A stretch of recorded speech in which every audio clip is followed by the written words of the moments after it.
See it on my face, I made up my mind. Not another day, you're on borrowed time. Let me get away, yeah I'm running, yeah I'm running. So love me or leave me, I'm standing alone. Can't shake a feeling that lives in my bones. Lie to me, tell me you wish that you could, but nothing you gave me is worth what you took. 'Cause baby when I'm gone for good.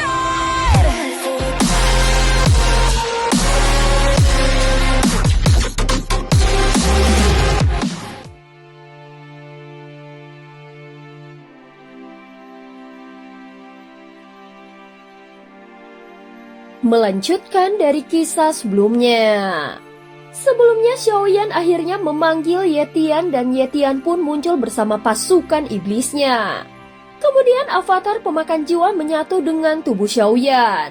Kalau kau memang bersikeras seperti ini, maka jangan salahkan aku jika bertindak tanpa belas kasihan.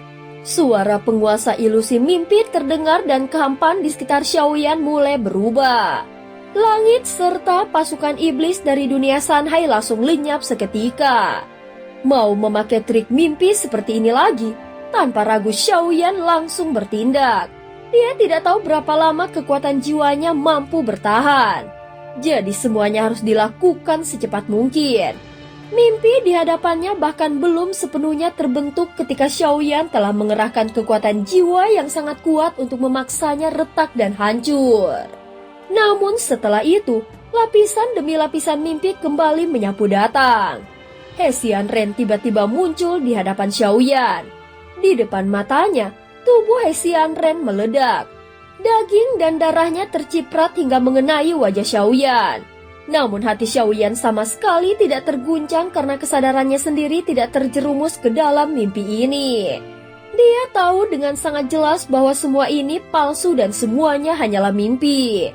Tak lama kemudian, muncul lagi pemandangan tahanan roh yang ditelan mencoba mengguncang kondisi jiwa Xiaoyan dan menyerang keadaan hatinya. Namun pil pelindung jiwa yang sebelumnya telah ditelan Xiaoyan tiba-tiba memancarkan efek ajaib melindungi jiwa Xiaoyan dengan kokoh. Adapun kunci dari mimpi adalah membangunkan tubuh asli. Sebelumnya Xiaoyan pernah memecahkan mimpi dengan cara bunuh diri. Namun trik itu sama sekali tidak boleh digunakan untuk kedua kalinya. Bagaimanapun mimpi yang diciptakan penguasa ilusi mimpi terlalu kuat. Kekuatannya bahkan mampu berada di antara nyata dan palsu. Meskipun mimpinya palsu, namun yang terjadi pada dirinya adalah nyata. Jika Xiaoyan mempercayainya maka dia sudah kalah. Saat ini Xiaoyan sama sekali tidak mempedulikan gambaran apapun yang muncul di hadapan matanya. Dia sedang berpikir keras bagaimana cara memecahkan mimpi ini dan bagaimana membunuh penguasa ilusi mimpi. Ada satu dugaan berani yang sejak lama tersimpan di benaknya. Mungkin penguasa ilusi mimpi ini sebenarnya adalah salah satu dari sang pemusnah bertopeng 4 mata.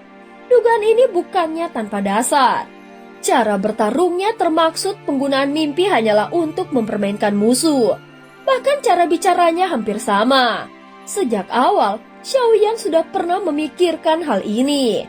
Namun dalam situasi seperti sekarang, sekalipun dia mengeluarkan topeng 9 mata, mungkin itu tidak akan berguna sama sekali. Bahkan justru akan membongkar identitasnya sendiri. Namun bila dia benar-benar berhasil melenyapkannya, mungkin tidak akan terjadi apa-apa. Apalagi melalui pertemuan sang pemusnah, identitasnya tetap bisa ditemukan Xiaoyan. Sehingga untuk benar-benar memecahkan mimpi ini, satu-satunya cara yang terpikir oleh Xiaoyan adalah menggunakan jiwa ilusi. Pada saat ini Xiaoyan tiba-tiba menyadari sesuatu. Adapun sosok yang muncul di hadapannya baik yang dikenalnya maupun yang tidak, dia harus membunuh tanpa ragu karena ini adalah mimpi. Dia terus mengingatkan dirinya sendiri untuk tetap berpikir jernih dan tidak menaruh belas kasihan. Bagaimanapun juga, penguasa ilusi mimpi pun sedang menghabiskan kekuatan jiwanya. Semua itu saling berkaitan dan saling menguatkan, sehingga pasti akan menghabiskan kekuatan jiwa penguasa ilusi mimpi dalam jumlah besar. Namun kekuatannya masih berada di atas Xiaoyan. Jika hanya mengandalkan cara ini, peluang kemenangan Xiaoyan sangat kecil. Bahkan bisa dikatakan nyaris sia-sia. Sebenarnya penguasa ilusi mimpi adalah musuh yang sudah sekarat. Jiwanya telah terluka parah dan disegel di tempat ini. Alasan dia ingin menelan tahanan roh pada hakikatnya adalah untuk meminjam jiwa Void dari tahanan roh. Dia bahkan tidak segan menyinggung Master Void dan bersedia membayar harga apapun demi mendapatkan tahanan roh. Namun Xiaoyan merasa bahwa kebenaran yang sesungguhnya tidak sesederhana itu. Apalagi klan Siming yang sebenarnya memanfaatkan kesempatan ini untuk membuka gudang rahasia ilusi mimpi. Sejak awal mereka berniat memanfaatkan para ahli kuat yang nekat masuk ke tempat ini dan terus-menerus menyerap kekuatan jiwa mereka untuk memulihkan diri secara perlahan. Namun kemunculan Xiaoyan dan tahanan roh benar-benar membelokkan rencana penguasa ilusi mimpi. Walaupun begitu banyak binatang buas dari dunia Sanhai dan bahkan jika seluruh jiwa mereka digabungkan tetap tidak sebanding dengan tahanan roh. Sehingga dengan menelan tahanan roh saja sudah cukup untuk memulihkannya. Oleh karena itu, targetnya terkunci sepenuhnya pada tahanan roh.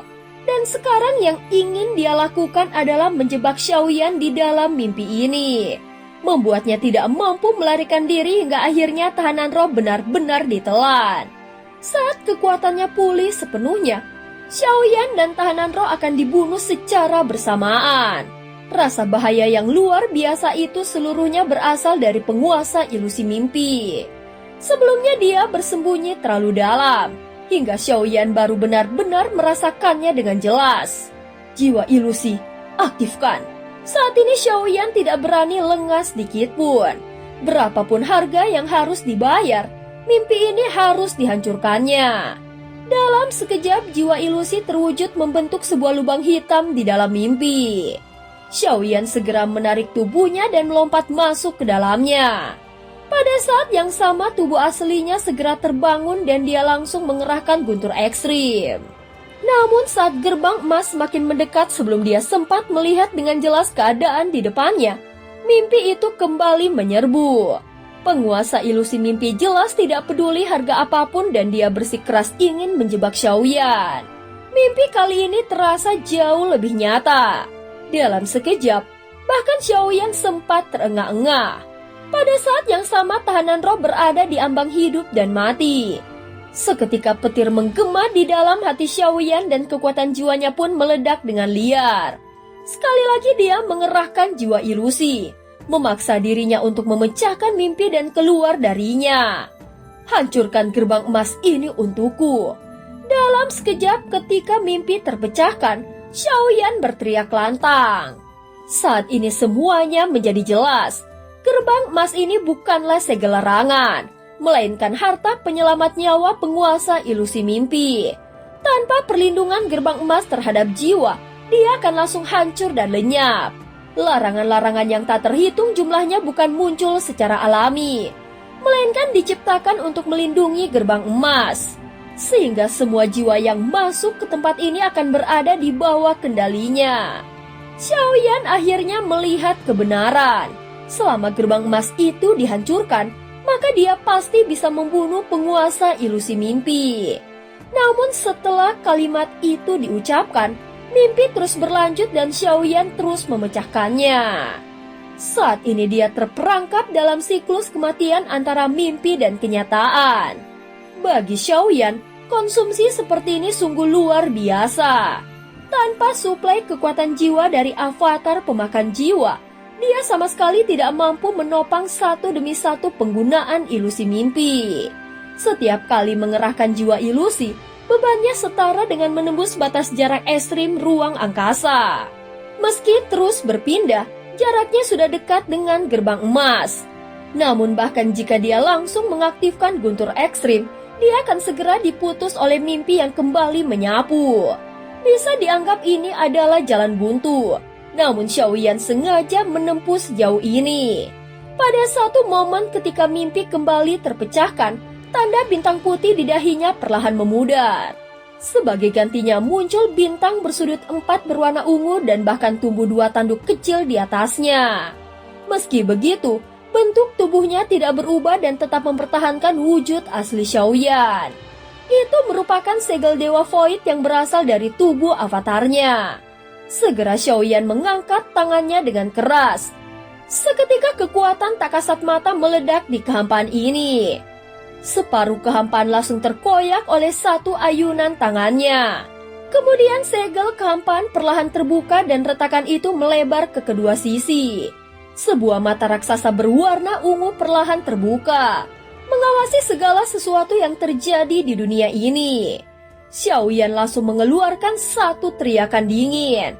Dari dalam mata ungu raksasa itu, seberkas cahaya ditembakkan membuat kekosongan bergetar hebat.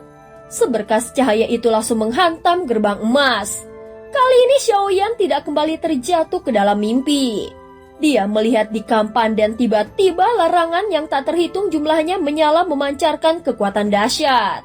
Larangan-larangan itu juga berubah menjadi seberkas cahaya menyambut seberkas cahaya kehampaan yang menyapu datang.